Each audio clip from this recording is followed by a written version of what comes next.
பொதுவா பொண்ணுங்களை பார்த்து ஒன்னு கேக்குறேன். ஒருத்தவங்களை உண்மையா லவ் பண்ணானா அவனை டெஸ்ட்ன்ற பேர்ல அலைய வைக்கிறீங்க, மென்டல் பெயின் கொடுக்குறீங்க, கடைசியில பிரேக்கப் பண்ணிட்டு போயிடுறீங்க. ஆனா இதுவே இந்த கணேஷ் மாதிரி ஆளெல்லாம் தேடி தேடி போய் உழுறீங்க. இவ்வளவு ஏன் அவன் தப்பானவன் தெரிஞ்சும் அவனை திருத்துறேன் உறுத்துறேன்னு கடைசியில அவனையே லவ் பண்ணி தொலைறீங்க. இந்த லாஜிக் எனக்கு புரியவே இல்லடி. கணேஷ் என்கிட்ட இந்த மாதிரிலாம் புலம்புனதே இல்ல. என்னடி சொன்ன? கணேஷ் எங்க கிட்ட எல்லாம் நீ பேசாத சாந்தி. உனக்கு அவ்வளவுதான் மரியாதை. இந்த இடத்த விட்டு மட்டும் இல்ல, என் லைஃபை விட்டு கிளம்பு. பித்து, நான் கணேஷை பத்தி தெரிஞ்சுதான் உன்கிட்ட வந்தேன். ஐ டோன்ட் கேர், நீ போலாம். டேய் நீ இரு.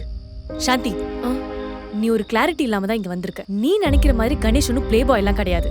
எல்லார்கிட்டயும் ஃப்ரெண்ட்லியா பேசுவான், அவ்வளவுதான். எத்தனை பொண்ணு கூடுறி அவன் பேசுவான்? டேய் நீ சும்மா இருடா. மேரேஜுக்கு முன்னாடி இந்த மாதிரி ப்ரெஷர் ஆகி மூட் ஸ்விங்ஸ் ஆகுறது எல்லாமே நார்மலான விஷயம்.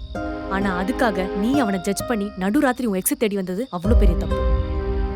உங்களுக்குள்ள ஏதாவது பிரச்சனைனாலும் அவன் என்கிட்ட கால் பண்ணி தான் சொல்யூஷன் கேட்பான். அதை நீ தப்பா புரிஞ்சிட்டு இருக்க.